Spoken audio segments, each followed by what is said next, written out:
میں ایک دوراہے پر تھا اور اپنی ہی حدت سے پسینے میں شرابور ہو رہا تھا۔ گھڑی کی متحرک سوئی 11 کے ہندسے پر پہنچ گئی، مگر میں کسی فیصلے پر نہیں پہنچ سکا۔ سکون آور گولیوں کے اثر سے ہاتھ پاؤں بھاری ہو چکے تھے۔ ایک عجیب خود فراموشی کی سی کیفیت تھی۔ اچانک میں چونکا۔ پارک کے آخری سرے پر جہاں ایک پلازے کے لیے کھدائی وغیرہ کا کام ہو رہا تھا، وہاں مجھے ایک جانی پہچانی صورت نظر آئی۔ میری رگوں میں لہو سنسنا اٹھا۔ یہ چوڑے تھوبڑے اور تنگ پیشانی والا ہٹا کٹا شخص سیٹھ سراج تھا۔ سیٹھ کے ساتھ 2 بندے اور تھے، وہ بھی سفید کڑکڑاتی شلوار و قمیضوں میں تھے۔ ان کے ہاتھوں میں نقشے تھے۔ کسی بات پر وہ تینوں گونجدار آوازوں میں ہنسے اور ایک شخص نے سیٹھ کے ہاتھ پر ہاتھ مارا۔ سیٹھ کو خود سے چند گز کے فاصلے پر دیکھنے کے بعد میرے دل کی عجیب سی کیفیت ہو گئی۔ مجھے زبردستی کا لنچ اور آنکھوں میں دبی ہوئی 2 چنگاریاں یاد آئیں۔ پھر وہ سب کچھ یاد آ گیا جو LDA کے صدیقی صاحب نے بتایا تھا، اور اس کے بعد خالو عثمان کا کفن میں لپٹا ہوا چہرہ نگاہوں میں گھوما۔ چھوٹی چھوٹی نیم سفید داڑھی، بالکل زرد رنگت اور نیم آنکھیں۔ وہ جیسے حیران تھے کہ ایک چھوٹی سی غلطی کی وجہ سے انہیں موت کے سفر پر کیوں روانہ ہونا پڑا۔ عام حالات میں شاید میں پہلے ہی کی طرح اپنے اندر ہی اندر ابل کر رہ جاتا، لیکن فی الوقت کیفیت کچھ اور تھی۔ دل و دماغ پہلے ہی طوفان کی اماجگاہ بنے ہوئے تھے۔ ٹرنیکولائزر کا اثر بھی تھا۔ ایک دم میں تیش کے عالم میں اٹھا اور سیٹھ سراج کی طرف بڑھا۔ میرا پورا جسم خشک پتے کی طرح لرز رہا تھا۔ پتہ نہیں مجھے کیا ہوا، سیٹھ کے سامنے جاتے ہی میرے اندر کی آگ شعلہ بن کر بھڑکی اور میں نے ایک زناٹے کا تھپڑ سیٹھ کے چوڑے چکلے منہ پر جڑ دیا۔ چٹاخ کی آواز کے ساتھ سیٹھ ذرا سا لڑکھڑایا، پھر مجھے پہچان کر اس کی آنکھیں حیرت اور غصے سے پھیل گئیں۔ اوئے اوئے، اس نے عجیب بے ڈھنگی انداز میں کہا۔ جب تک میں دوبارہ اس پر جپٹتا وہ سنبھل چکا تھا۔ اپنی گریبان کی طرف بڑھنے والے میرے ہاتھوں کو اس نے پکڑا اور پیچھے کی طرف جھٹک دیا۔ میں تجھے زندہ نہیں چھوڑوں گا کتے، میں تیری جان لے لوں گا، میں تجھے برباد کر دوں گا۔ تو نے میرا سب کچھ چھین لیا، میں تیری زندگی کو آگ لگا دوں گا۔ میں پھر پوری شدت سے سیٹھ کی طرف بڑھا۔ تب تک سیٹھ کے ساتھی بھی حیرت کے شدید جھٹکے سے سنبھل چکے تھے۔ ایک شخص نے میرے منہ پر الٹے ہاتھ کا زوردار تھپڑ مارا، دوسرے نے مجھے عقب سے دبوچ لیا۔ میں نے خود کو چھڑانا چاہا، مگر سامنے سے پڑنے والے سیٹھ کے زوردار ہاتھ نے مجھے چکرا ڈالا۔ سیٹھ بھیانک آواز میں دھاڑا، ہاتھ اٹھاتا ہے حرامزادے، تجھے گولیوں سے چھلنی نہ کر دوں اور تیرے پورے ٹبر کو۔ وہ دیوانہ وار مجھ پر جھپٹ پڑا۔ خدائی کی نگرانی کرنے والے کارندے بھی دوڑتے ہوئے آئے اور مجھ سے چمٹ گئے۔ اس وقت مارشل آرٹ کی ساری ٹیکنیکیں بیکار محسوس ہوئی۔ میں نے اندھا دھند ہاتھ پاؤں چلائے، لیکن کوئی پیش نہیں ہوئی۔ مجھے زمین پر گرا لیا گیا اور بری طرح مارا جانے لگا۔ مجھے بس یہی لگ رہا تھا کہ میں ہوا میں اڑ اڑ کر گر رہا ہوں۔ میری ہڈیاں چٹک رہی تھیں اور آنکھوں کے سامنے رنگ برنگی روشنیاں جل رہی تھیں۔ چند ہی لمحوں میں میری قمیض تار تار ہو گئی۔ پھر مجھے اندازہ ہوا کہ میری پتلون میں سے جھٹکے کے ساتھ بیلٹ کھینچ لی گئی ہے اور مجھے اس سے پیٹا جانے لگا ہے۔ لوہے کا وزنی بکل میرے جسم کو لہو لہان کرنے لگا۔ مجھ پر ٹھوکریں بھی برسائی جا رہی تھیں۔ میں گھاس پر لوٹ پوٹ ہو رہا تھا۔ جلد ہی میرے ہونٹوں سے بے ساختہ آہ و بکا نکلنے لگی۔ مجھے اس جگہ قتل کر دیا جائے۔ اپنے ارد گرد مجھے بے شمار لوگ دکھائی دے رہے تھے، لیکن ان میں سے کوئی ایسا نہیں تھا جو آگے بڑھ کر مجھے چھڑا سکتا۔ ان میں سے بہت سے لوگ مجھے بچپن سے جانتے بھی ہوں گے، لیکن ان میں سے کوئی آگے بڑھنے کی ہمت نہیں کر پا رہا تھا۔ میرے سر پر پاؤں رکھ کر میرے چہرے کو گراؤنڈ کے کیچڑ میں لتھڑ دیا گیا۔ پھر مجھے ایک ٹانگ سے پکڑ کر بے دردی سے گھسیٹا گیا۔ سیٹھ کے ایک ساتھی کی غضبناک آواز میرے کانوں میں پہنچی، تھانے پہنچاؤ اس کتے کو۔ ایک دوسری آواز نے کہا، تھانے بھی پہنچا لیں گے، پہلے 2-4 ہڈیاں برابر کر لیں۔ ایک کارندہ لمبے دستے کی کسی لے کر میری طرف بڑھا۔ غالباً وہ الٹی کسی کی ضربیں لگا کر میری ٹانگوں کو بیکار کرنا چاہتا تھا۔ میں نے دھندلائی ہوئی نظروں سے دیکھا، قریبی مسجد کے امام صاحب نے آگے بڑھ کر اسے روکا اور ملتجی لہجے میں کہا، جانے دو سیٹھ جی، بہت ہو گئی ہے اس کے ساتھ، اب باقی کسر تھانے جا کر پوری ہو جائے گی۔ ایک اور دبی دبی آواز آئی، جانے دو جی، بیوہ ماں کا پتر ہے، وہ تو مر جائے گی۔ یہ سب دیکھ کر گندی اولاد ماں پیو کو بھی ذلیل کرتی ہے۔ ذلیل کرنا چاہیے ایسے ماں پیو کو، بلکہ اولاد سے بڑھ کر ذلیل کرنا چاہیے، دوسروں کو سبق تو ملے۔ سیٹھ کا ایک اور پالتو کتا دھاڑا، حرامزادہ رات چلتوں کو بدماشی دکھاتا ہے۔ اس کے ساتھ ہی ایک بار پھر میرے جسم پر ہتھوڑے جیسی ضربیں لگنی شروع ہو گئیں۔ ارد گرد کی ہر شے میری نگاہوں میں گھوم رہی تھی۔ آوازیں دور افتادہ بنبناہٹ کی صورت میں کانوں تک پہنچ رہی تھی۔ ایک گاڑی قریب آئی اور مجھے سخت زمین پر گھسیٹ کر گاڑی میں پھینک دیا گیا۔ یہ ایک اسٹیشن وین تھی۔ امام صاحب غالباً ابھی تک منت سماجت کر رہے تھے کہ مجھے پولیس کے حوالے نہ کیا جائے۔ بہرحال گاڑی مجھے لے کر روانہ ہوگی۔ سر سے بہنے والا خون میری آنکھوں میں بھر چکا تھا۔ میں کسی جانور کی طرح 2 نشستوں کے درمیان خلا میں ٹھنسا ہوا تھا۔ سیٹھ کے ایک ملازم کی آواز آئی، غالباً وہ سیٹھ کو مشورہ دے رہا تھا، گورایا صاحب کے گودام میں لے جاؤ جی اسے، 8-10 گھنٹے کے لیے الٹا لٹکائیں گے، ساری بدماشی ناک کے راستے باہر آ جائے گی۔ جواب میں بھنبھناہٹ سی سنائی دی۔ شاید وہ لوگ کچھ مشورہ کر رہے تھے۔ مشورہ طویل ہوا۔ مجھے اندازہ ہوا کہ میری جان بخشی کے بارے میں سوچا جا رہا ہے۔ اسٹیشن وین ایک جگہ کھڑی ہو گئی۔ ان لوگوں نے مجھے الٹ پلٹ کر دیکھا، میری چوٹوں اور زخموں کا معائنہ کیا۔ میری ٹھوڈی سے مسلسل خون بہہ رہا تھا۔ سیٹ کا ایک ملازم گیا اور قریبی دکان سے بینڈیج کا سامان لے کر آیا۔ بیلٹ کا بکل لگنے سے تھوڑی کے نیچے شاید کوئی رگ کٹ گئی تھی۔ اس زخم سے خون کا بہاؤ بند کیا گیا۔ سر پر بھی پٹی وغیرہ باندھی گئی۔ اس مرہم پٹی کے ساتھ ساتھ مجھے گالیوں سے بھی نوازا جا رہا تھا۔ میں اب قدرے ہوش میں آ گیا تھا۔ سیٹ نے اپنی بھاری بھرکم ہاتھ سے میرا گریبان دبوچا اور پھنکارا۔ تجھے معافی دے رہے ہیں کاکا، اگر پھر ایسی حرکت کرے گا تو لاش کسی گٹر شٹر سے ملے گی، اور ابھی پوری معافی بھی نہیں دے رہے ہیں، سمجھ تھوڑا سا وقفہ دے رہے ہیں۔ مجھے گھسیٹ کر اٹھایا گیا اور گاڑی سے باہر پھینک دیا گیا۔ یہ بازار سے ذرا ہٹ کر چند خالی پلاٹ تھے۔ اسٹیشن وین کا دروازہ بند کرنے سے پہلے سیٹ نے پھر کہا، اگر پولیس کے پاس جانے کا شوق ہے تو وہ بھی پورا کر لے، پر چنگا یہی ہے کہ مزید چھتر کھانے کا انتظام نہ کر۔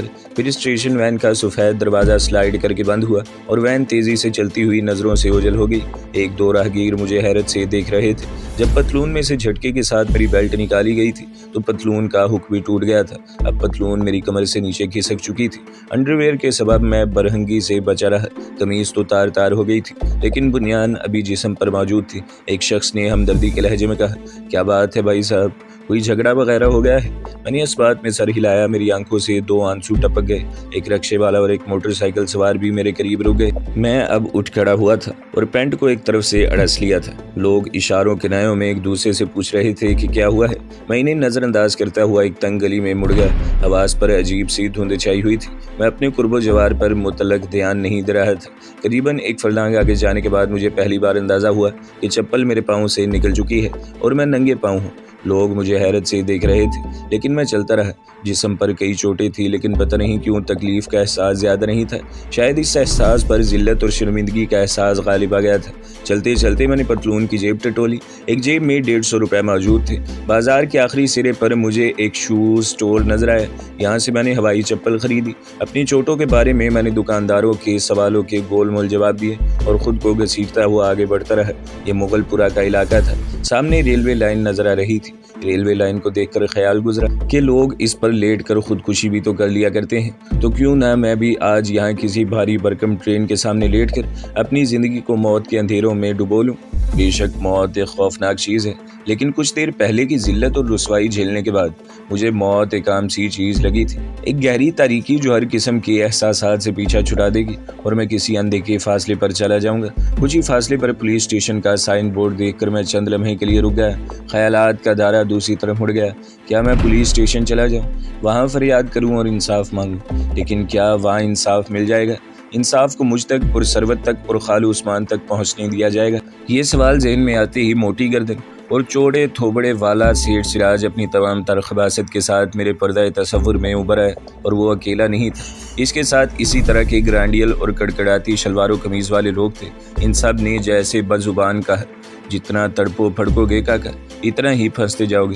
پولیس کے پاس جانا ہے تو جاؤ، تمہیں پتہ چل جائے گا وہاں کیا بھاؤ بکتی ہے۔ ابھی تو صرف تمہاری مٹی پلید ہوئی ہے، پھر بات تمہارے گھر تک پہنچے گی۔ تمہاری عورتوں کو بھی تھانے کچہری میں گھسیٹا جا سکتا ہے۔ تھانے کا سائن بورڈ میری نگاہوں کے سامنے تھا۔ میں نے ریلوے لائن پار کی اور دوسری طرف آ گیا۔ ایک طرف خستہ حال سا کرکٹ گراؤنڈ تھا، اس میں بیٹھنے کے لیے سیمنٹ کی سیڑھیاں سی بنی ہوئی تھی۔ میں ان سیڑھیوں پر بیٹھ گیا، سوچنے لگا کہ میرے گھر تک یقیناً یہ خبر پہنچ چکی ہوگی۔ میرے گھر والوں نے اور محلے والوں نے اس واقعے کو کس طرح لیا ہوگا؟ تماش بین ٹائپ لوگوں نے اس خبر کو کیا کیا مرچ مسالے لگائے ہوں گے؟ ایک بار پھر دنیا کے دکھوں سے چھٹکارا پا جانے کا خیال ذہن میں زور پکڑنے لگا۔ وہ جس کے ساتھ جینے کے ارادے تھے وہ ہمیشہ کے لیے جا چکی تھی۔ نوکری بھی آج کل میں چھوٹنے والی تھی۔ بدترین ذلتوں نے گھیرے میں لے لیا تھا تو پھر زندہ رہ کر کیا کرنا تھا؟ بس ایک پرسکون سا اندھیرا ہو جس میں ڈوب جاؤں اور ہمیشہ کے لیے ہر فکر سے آزاد ہو جاؤں۔ میں ریلوے لائن کو دیکھتا رہا۔ اپنی ہی سرکٹی لاش میرے تصور میں آئی، تڑپتی اور پھڑکتی ہوئی ہچکولوں کے ساتھ خون اگلتی ہوئی۔ کیا میں اس طرح خونچکا ہو کر مر سکوں گا؟ پھر میرے دھیان دوسرے ذرائع کی طرف جانے لگے۔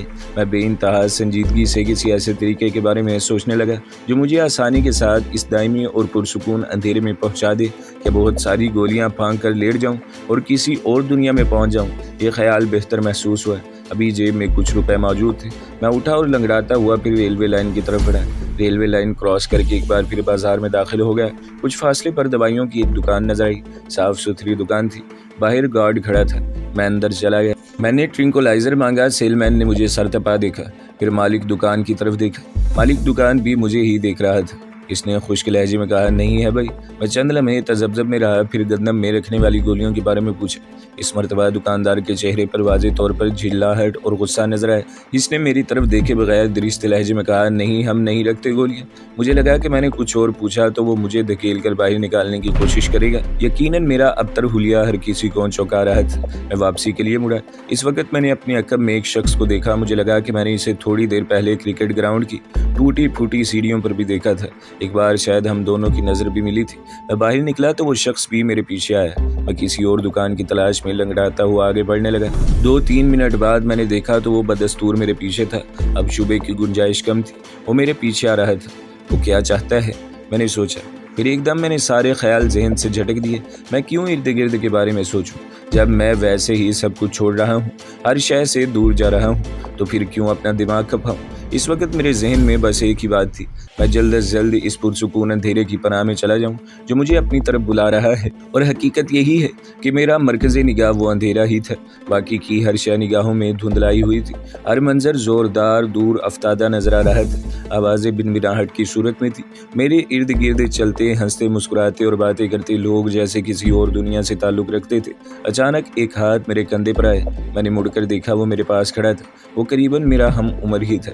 عمر 23-24 سال ہوگی، چہرہ روشن، آنکھیں چمکیلی اور شانے کافی چوڑے تھے۔ اس کے لبوں پر ایک ایسی الوہی مسکراہٹ تھی جو نظر نہیں آ رہی تھی، بس محسوس کی جا سکتی تھی۔ کیا بات ہے، میں نے تنک کر پوچھا۔ تم نے کچھ کہنا ہے، وہ ہموار دلکش آواز میں بولا۔ کہو۔ یہاں نہیں، تم تھوڑی دیر کے لیے میرے ساتھ آؤ۔ میں کہیں نہیں جا سکتا۔ میرا لہجہ مزید خشک ہو گیا ہے۔ میرا اندازہ تھا کہ تم یہی کچھ کہو گے، تم بہت پریشان لگ رہے ہو۔ بلکہ وہ کہتے کہتے خاموش ہو گیا۔ اس نے مجھے ایک بار پھر سر تپا دیکھا اور گہری سانس لے کر فکرہ مکمل کیا۔ بلکہ مجھے لگتا ہے کہ تمہارے ارادے کچھ اچھے نہیں ہیں۔ کیا مطلب ہے تمہارا، میں نے پوچھا۔ مطلب بھی بتا دوں گا اگر تم میرے ساتھ چلو تو، اور میرا وعدہ ہے کہ میں تمہیں کسی بھی کام سے روکوں گا نہیں اور نہ ہی تمہارا زیادہ وقت لوں گا، بس 1-8 گھنٹہ۔ پتہ نہیں اس بندے کے لب و لہجے میں کیا بات تھی کہ میں اس سے پیچھا نہیں چھڑا پا رہا تھا۔ کوئی مقناطیسی کشش تھی جو مجھے دور نہیں ہٹنے دے رہی تھی۔ میں نے کچھ کہنا چاہا لیکن وہ جلدی سے بولا، یار 1-8 گھنٹہ کوئی زیادہ وقت تو نہیں ہوتا، اس کے بعد تم ہر کام کے لیے آزاد ہو، بلکہ تمہاری کسی بھی ارادے کو پورا کرنے میں تمہاری مدد کروں گا۔ میں چند لمحے شدید تذبذب میں رہا۔ وہ بڑی متاثر کن نظروں سے مجھے دیکھ رہا تھا۔ اس نے صاف ستھری پینٹ شرٹ پہن رکھی تھی، پاؤں میں سفید جوگز تھے۔ وہ زندگی امنگ اور ترنگ سے بھرپور نظر آتا تھا، اس میں کسی کو قائل کرنے کی صلاحیت تھی۔ میں نے چند لمحے خاموش رہنے کے بعد کہا، تم یہیں کسی چائے خانے میں بیٹھ کر بات کر سکتے ہو؟ نہیں، اس بات کے لیے ذرا پرسکون ماحول کی ضرورت ہے۔ اگر تم کہو گے تو میں واپس تمہیں یہیں چھوڑ جاؤں گا، میں وعدہ کرتا ہوں تم سے۔ کہاں جانا ہے؟ آؤ میرے ساتھ۔ اس نے کمال بے تکلفی سے میرا بازو پکڑ لیا۔ اس کے ساتھ ہی ایک رکشے والے کو دیکھ کر ہانک لگائی، او بھائی رکشہ۔ رکشے والا رک گیا، وہ مجھے لے کر رکشے میں بیٹھا۔ مینار پاکستان چلو، اس نے کہا۔ اب دوپہر ہونے والی تھی۔ ہم ٹریفک کے ازدحام سے گزرتے، دھواں پھانکتے اور ہچکولے کھاتے قریباً پون گھنٹے میں مینار پاکستان پہنچ گئے۔ راستے میں ہم تقریباً خاموش ہی رہے تھے۔ مینار پاکستان کو دیکھ کر وہ میری طرف جھکا اور مسکراتے ہوئے لہجے میں دبی آواز کے ساتھ بولا، ویسے خودکشی کرنے کے لیے یہ بھی اچھی جگہ ہے یار، لوگوں نے کافی فائدہ اٹھایا ہے اس سے۔ میں نے چونک کر اس کی طرف دیکھا، پھر بیزاری سے منہ پھیر لیا اور رکشے سے باہر دیکھنے لگا۔ وہ غالباً اپنے فکرے پر خود ہی مسکراتا رہا۔ اس کی مسکراہٹ بڑی عجیب تھی، وہ نظر کو اپنے اندر جذب کر لیتی تھی۔ ابھی سمر میں شبے کی کوئی گنجائش نہیں تھی کہ وہ میری ذہنی کیفیت سے آگاہ ہے اور میرے خطرناک ارادے سے بھی کلی طور پر بے خبر نہیں ہے۔ میرا یہ اندازہ درست تھا کہ جب میں نے میڈیکل سٹور میں جا کر بے ڈھنگے طریقے سے گولیاں وغیرہ مانگی تھی، وہ میرے بالکل قریب موجود تھا اور میری بات سن رہا تھا۔